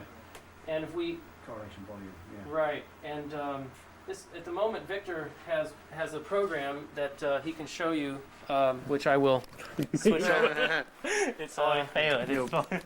Your beautiful assistant. Yeah. Yeah. Go for it, Debbie. Yeah, so we're grabbing a window. Not actually, this spot is correspond to this. Yes. Right. So we have a routine to do for minimizing spot. It's actually do the focusing. So we actually have a voltage to control through the data acquisition card to control the Speaker. speaker, the DDA board to Right. control the speaker. So if it work, yes. So if I go to do a demo to you, and first it defocus it. You try to focus it. Yes, you can see it's move. Can you see that? Yeah, but you know, Victor, before you had it so it would defocus it quite a lot, and then Yeah. it would find it. But this Yeah. time it only defocused it slightly. Did you change Yeah. one of the parameters I to make it? yes, I changed a parameter. So I mean, we Mhm. actually don't want to step out too far. Otherwise, it take longer Right. to focus it. Right. So once we find the focusing point, I mean, we don't need to actually move around that much. How big the vector is? Well, Is there a there's no assumptions about. There doesn't have to be any assumptions. There's a limit to how much we can measure, and this so far it seems to be capable of measuring any point in that range. So we Sure. could. I mean, again, you could tailor that with the actual pulse with separation time. Yeah. To tailor that in there. Yes. Are you happy, Clive, with what's happening here in terms of if it's an in-plane motion, parallel fringes? Yeah. If it's a pure out-of-plane motion, you'd see a bullseye on there. Yeah. And in between where you've got a curvature, it's some out-of-plane Yeah. motion. And it tells whichever way it's curved tells you whether it's Yeah. in Yeah. or out of Yeah. into or out of the paper. What gives you the go back over what gives you the resolves the direction ambiguity? Because you've got two spikes there in your correlation This is zero volume. displacement. It's This is actually it's we. image shifting holographically. I'll tell you, it Holographic. takes two holograms Right. on top of each other with a slightly different reference beam geometry. And Don will talk about that in a minute. Right. And that causes, because it's an angular shift, it causes a displacement, a known displacement on there. Right. So it gives you an image shift bias around. Yeah.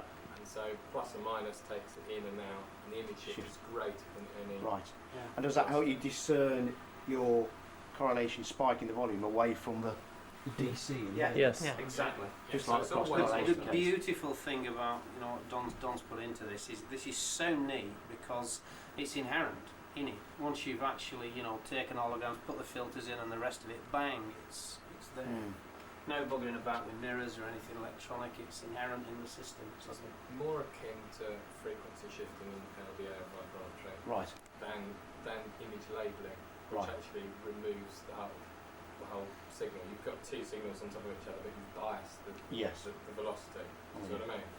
Rather than separating the two signals and calling them different names. Right. So there's a bit of a subtle difference in there, but it amounts to the same. And what I can do after we've talked about this is I'll actually bring the laser over to the camera and show you how the camera works.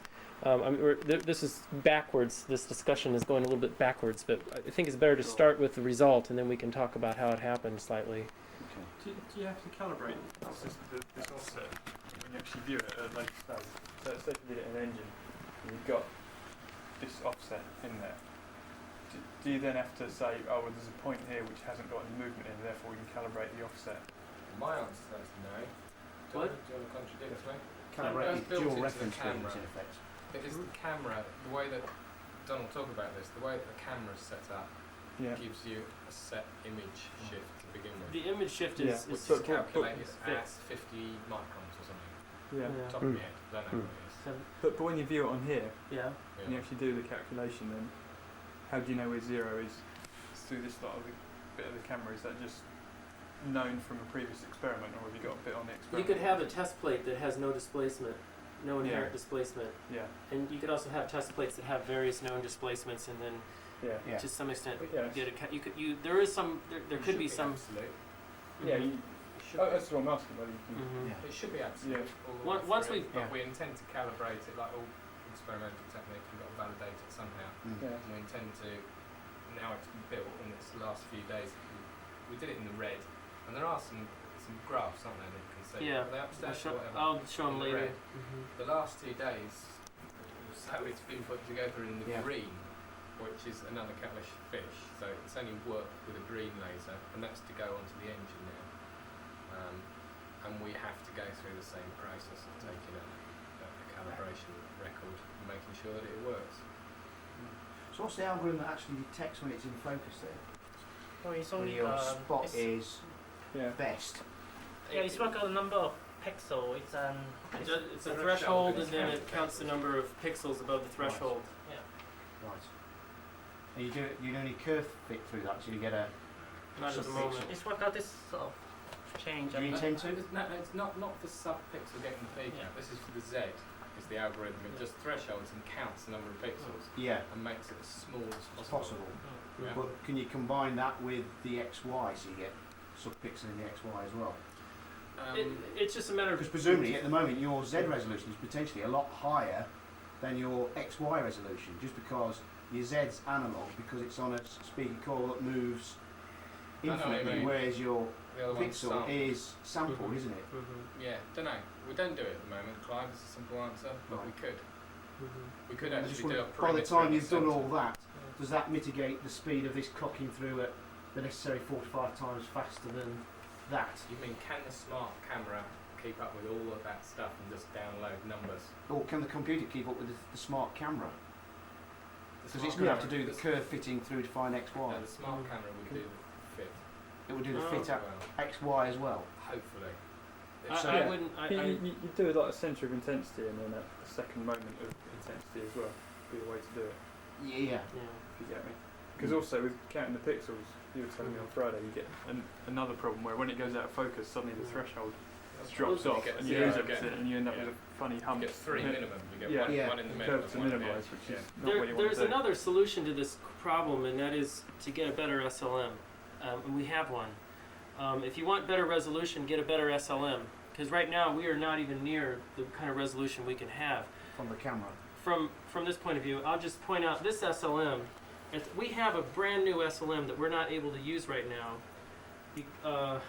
because the frame grabber that does this camera Yep. interferes with the board that goes with the SLM, and they won't Yeah. run on the computer at the same time. So if we got the smart camera, that would also help us, because Yeah. that would let us use the better SLM, Right. because we don't have the same board. They won't be interfering.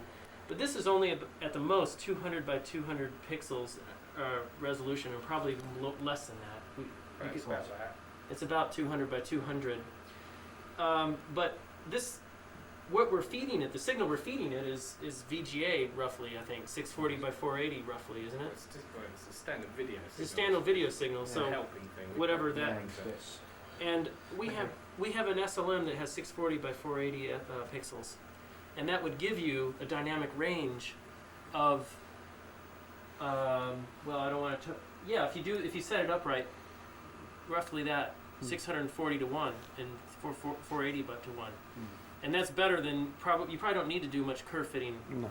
because that'll give you pretty good resolution. Yeah. And do you see what I'm saying? Does that make sense? Yeah. Yeah, I don't entirely agree with it, but Well, I think if you set up the magnification right, so that your whole dynamic range covers from one side to the other, you've got sub-pixel. I could tell you what I'm aiming for with this system. I'll be very happy if it does 1% accuracy, because that's about what you get with a good day on the 2D sense, Yeah. unless you tweak your experiment so it's just right for PIV. 1% accuracy would be alright, and we ought to be able to get 1% without any major changes to what we've done now, without any too difficult curve fitting Yeah. on there.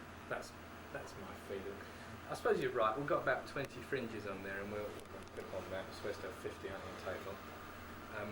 So you do really need to interpolate a little Yeah. bit on peaks. It's yeah. But I just how think we you've do got that the information there. precisely, I don't know. Yeah. I see what you mean. Use the information you have. Yeah. I think we've got enough information there, personally.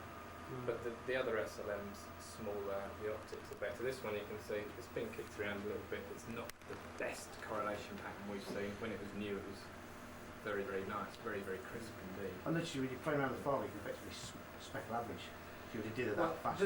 there is Yeah. an improvement here as well. What we need, this is the F number of the system Yeah. when the particles are here, and it's about F1, so it's a top optical system on here. And when we want to use Dunn's clever method of replaying where the particle is and casting their images back to where the reference beam is focused as it works out, then we need a fibre with the same F number, which is a big NA, and they just Yeah. don't come, basically. The multimode fibre's got a bigger NA on it, but it's got speckle on it, and we're Yeah. thinking, oh well, we can move it around. Yeah. But it's still not that even over the aperture. And Don's been playing around with a single mode fibre and tapering it so that it spreads out at the end, which is a bit difficult for us to do. And although it probably would work, it seems like it's going to take a reasonable time. What we're going to work out is making a little holographic lens Oh, no. on the end of this to spread it a Or bit. sapphire ball lens on it. We'll try ball lenses, and they're not very good quality wise. Trying to get that. The to problem with the even ball if lenses it's- tend to collimate. They don't tend to diverge. That's You the need to problem. expand it first. You need to and then go expand back it. through. And Or even a green lens would be the same. Yeah, it's almost the same as a fibre with a green lens, trying to get the NAs and what have you. But I think we've given Don's expertise, what we're going to bank on is making a little phase conjugate hologram, a little tiny one, on the end of the fibre, and actually develop it on the end of the fibre, and all sorts of other good things that he does with as you'll see on the camera. Well- some phase conjugate holography, and just end up with a slightly bigger abstraction. You can see at the moment you get minimal abstraction on that TV. That's actually Yeah. looking at the back of the fibre there, that bright spot there. Yeah. Is the back of the fibre. It might be a little bit bigger, but we'll still end up with plenty of fringes on there. With a bit like a telescope with a tiny mirror in the middle. yeah, It should you be guys alright. keep talking. I'm going to move the laser over to the other side. So I mean, there's a few games that we want to play with here. This What about refining the loudspeaker? Using the loudspeaker. coil displacement devices, and the resonant frequencies of those are very low, like about 20 hertz. Right. And we played around. We also got a compact display, and basically chucked the whole lot, just nicked the laser, which has the same moving coil system on it. Yeah. And again, that was quite a low frequency, surprisingly low resonant frequency on that. And then we got this speaker, which is a Hunkin Great 100-watt Pioneer stereo speaker, and that will move the lens around with a resonant frequency of about 100 hertz in that, and we're quite happy with that. So I mean, it looks a bit cat-handed, but it actually works extremely well. And then we close the loop with this PSD, which is nicked from Chris's stuff, Yeah. actually, as it works out. Which resolves to Tenth of a micron, just about. which will take us well within our 1%. I mean, the problem will be actually finding out where the focus is rather than measuring the speed on there. So I think it's all good, and with Victor, he's got to just close the loop in terms of being able to track the thing so we can move around on there. But within a matter of a few weeks, we should have the whole thing tracking around there. And as I say, I'd be very happy if we can do it 10 times a second on that track. That only gives us a few frames, you see. It's probably, truthfully, I'd be happy if it did it in a second. Really? I mean, to give you 25 frames to play with. I mean, what volume do you think we want to result in? 40 by 40 by 40? For vector points in the volume. And the whole lot. If that's what you like, then if that was a ballpark to start with. Because we do 40 by 40 at the moment in one plane. Right. If you could do 40 a second, Well, see, then it would be 40 Just, by 40. just put something in to give you a ballpark task. 1,600 seconds, wouldn't it? That'd be half an hour if you could do 40 a second. So if you do 10 a second, it would be 2 hours.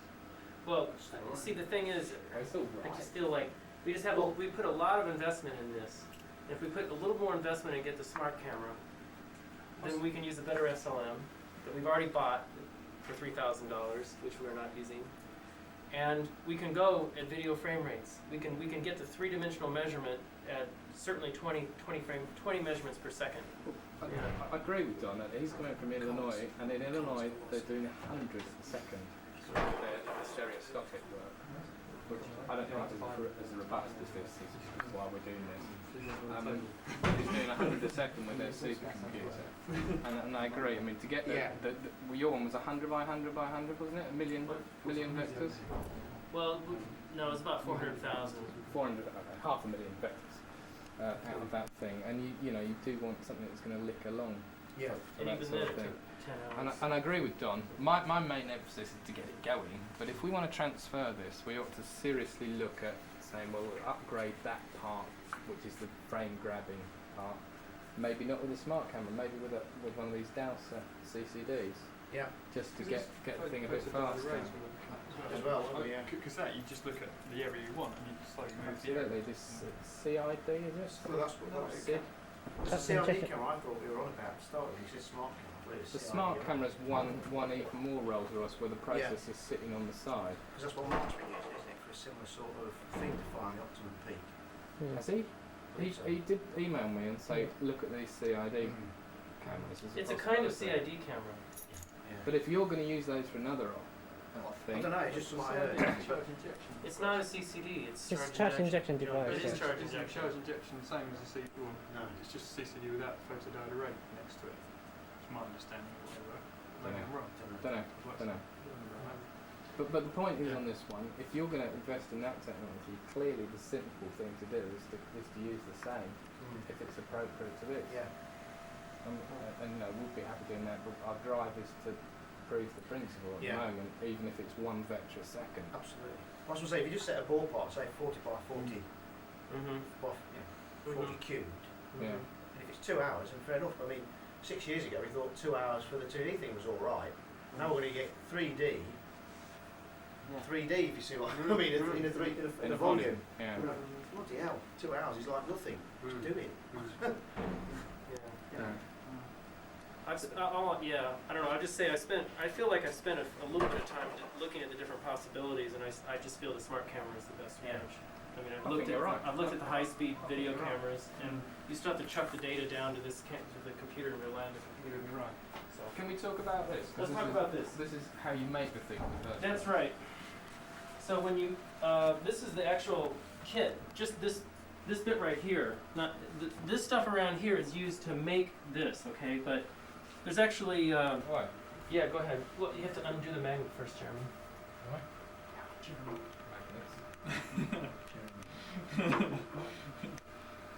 then, Donald. The reference beams actually focus to point they're converging reference beams. Okay, which is maybe slightly different. Why do we use converging reference beams? And the idea is that when he sticks his fibre back here, it reflects back and recreates the reference beam. Except for every particle in around where you are, it recreates a different reference beam. And so what you actually end up with is something that looks very much like particle images here. Yeah. It's actually a correlation of a point source with the local particles in there. So you get a particle image back here. So when he takes that out and plonks it in the other box, the fibre sits here and the telecamera sits here. So it's the reverse thing going round.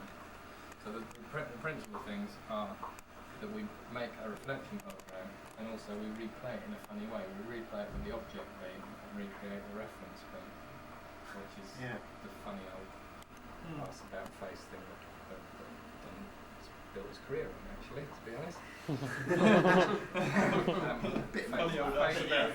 Face conjugate reconstruction. And to make the thing in the first place, why is that an optical element rather than just a point source there coming through? And the answer is that these lenses are crap quality-wise. We need a big F number on here. So he makes it with a point source here, through the lenses back to that element there. And then and that's with all this junk around here, with the reference beams coming in from this side. And then he recreates it with the reference beams coming out from the other side, and recreates the object beam like I just said. I mean, it doesn't have to be pretty perfection. Again, but Does the hoe take the Paul's powers? We don't use we won't use pinholes to make it to do the pulse work. Well, no, but the question was What? the hologram. The holograms. Oh, Can we Yeah, split that well, with that? in this diameter, in that size, that'll be the size of the beam, and I'm confident that it will. There's another thing to remember, Clive. That is the reference beam that goes through. Yeah, that's the reference beam, The not the. object beam's not Still going to go goes through anywhere that, near it. So we're talking in how big's the reference beam? 20 Well, millimicro? 20 millijoules Millijoules. or 10 millijoules. So that's like an oscillator in a Yeah. Yes. I'm confident that won't fuzzy there. Mhm. Which way does the object beam come in again? As such, your Object sits expanding here. object. Light sheet or whatever So you just want to come do in is there, here. Yeah. Yeah. So that'll be a volume. So it could be a light sheet or an expanding beam. That'll be a volume. Mhm. Some illumination beam. Mhm. Here's the cylinder in here. I mean, in the engine it comes up from below, isn't it? Right, it comes up from below. You're going to shoot it through Goes the through bottom this- of the piston. Yeah. Or it could come from the side, just like it's shown here. Yeah. Could do either way. The initial thing is to try it from below. So we've got a cylindrical beam, goes up through the cylinder, up the axis, Yeah. and hopefully doesn't scatter in too much of an outrageous Just way. thinking of the DI engine, you might not be able to go upwards because obviously you've just got some horrendous piston shape. Mm. So We'll take it in however you want the beam to be. yeah. We will get it into that cylinder somehow. Yeah. So going through the side might Yeah, be. I mean we can do that. Yeah. We might have to put a cylindrical corrective Yeah. DDI thing in to get that straight. Initially we intend to take it up. Mhm. I was just going to say, can you phase conjugate the piston crown? Well, You could, but it goes up and down. Oh no, that's what I was. You know, there's another I was thinking about the piston crown. There would be a possibility of actually mounting your hologram. It's a bit far-fetched, but on the piston crown, or right underneath it, It'd have to go up and down. and it goes up and down and have it go up and down with it. It'd take a very interesting holder to hold it in place, but then you could do the holograms in reverse. Take your hologram through the piston crown, and then phase conjugate through the crown to get rid of the aberrations and stuff. So you got a nice light sheet coming out. Then you send in your illumination beam from the side. You could, if you wanted to actually look at what's happening from the perspective of looking through the piston. it doesn't really matter if it's going to be 3D, does it? Well, No, light it. It's just got a flood thing. I know, yeah. Or Yeah. which way you view it either. Right, No. right. No, it doesn't really matter. No. Yeah. Yeah. Oh, well, if you want to illuminate it through the piston, if you phase conjugate the piston crown, then you hopefully get uniform illumination. I don't think there's no actual problem provided if you don't want to go through if you don't want the hassle of going through the crown and you want to come in sideways, it's just the reflections going sideways through the barrel. Maybe there's some funny internal reflections, but again, if you're flooding it rather than sheet, then it You might be able to put a little ball lens just in the middle of your horrible piston crown and just scatter it all over the place. Mm-hmm. Yeah.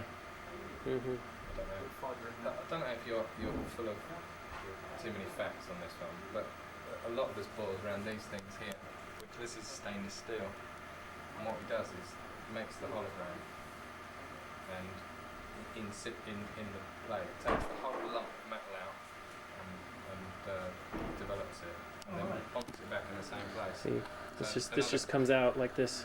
another common feature is these. This is kind of about the lasers being 3-point and 3-ball bearings. Well, that does as well, so you can take it out, develop it, lump it back again, and it's in spirometrically good. And that's another little feature that makes it work. Right. Anyway, so all we've got to do is calibrate it up here. Victor's got 2 weeks or something to save the world and make his thing over there. And we're going to calibrate it here, and then we should be. What are we going to get here? No, we're going to get tank results to start with. Yeah. Calibrate it here, and then we're going to wheel this down onto the runners, which hopefully will be all well and good. In about, I can't remember what our timelines are. Probably by the end of June. I think it's about a month and a half. We should be hitting it with pulsed light proper. Right. You don't have any problems with running the cooling fan on this? Yeah. No, I don't actually. I thought I would, but I thought I might, but I don't. Did you see it in SP? Well, Wait, moves the interference fringes all over the shop. Well, it should too. It should do it as well here. yeah, But if you look at the design, it's cunning because the cooling fan's here, and it shots it all over the hologram, right through the reference beams. And Don's been blocking the fan when he's taking the thing. Except yesterday when he made this particular hologram, I forgot. and he didn't do it at all, and it worked perfectly. Cut the lead at the back or something. That stops fan going now. Does it? If you ask coherent, yeah. Or you can put an Allen key in. Right. That obviously stops it. clack, clack, clack, clack, clack. The Allen key that they supply you to move these with, It's just right, is it? that just fits in there right.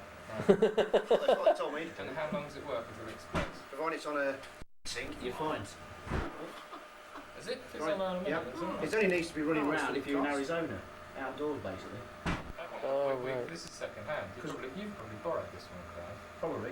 You've probably put that There's one. none of ours. Around Britain. All laser the lines. fans and ours have been cut. They're 100 milliwatt ones. Isn't that right? Really? Yeah. Been running for 3 years. There's just no way you can do the SP work with them. All right. Crap. How much did you get those for? 12k each. We paid 9 for this. 50 million. Bought and bought some. And we're Right, sticking too. Allen keys in the family. Yeah, we don't work with this. Well, we had this 400 milliwatt one when we was at Ford, and it was jumping around. They said, "Oh, we'll stick the Allen key in the fan." Oh, okay. It's very, very cold. It's not warm over this guy. Yeah, But well. Well, if you put it on here, this will get hot. Half an hour. It gets quite warm. They probably had about one failure or something. Well, anyway, this is a 2-second exposure time when I made this plate, Right.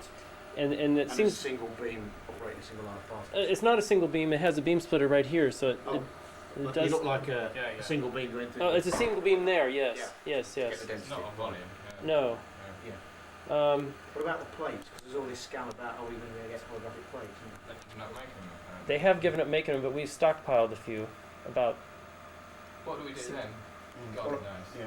We have stockpiled quite a few Have you though. got an answer to that? Well, apparently Agfa have backed off on their decision to stop making it at the moment. I thought, Oh. got the impression it was just a great big marketing hype to get everybody to buy up their other stocks.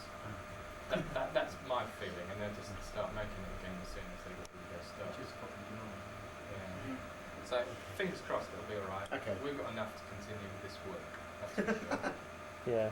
Right around the It's doors, there, you it's yeah you there. can see our It's about boxes 5 of. It'd be quite a good one at the end of the episode report, wouldn't it? We transferred all the technology, but we run out of plates. What can you do?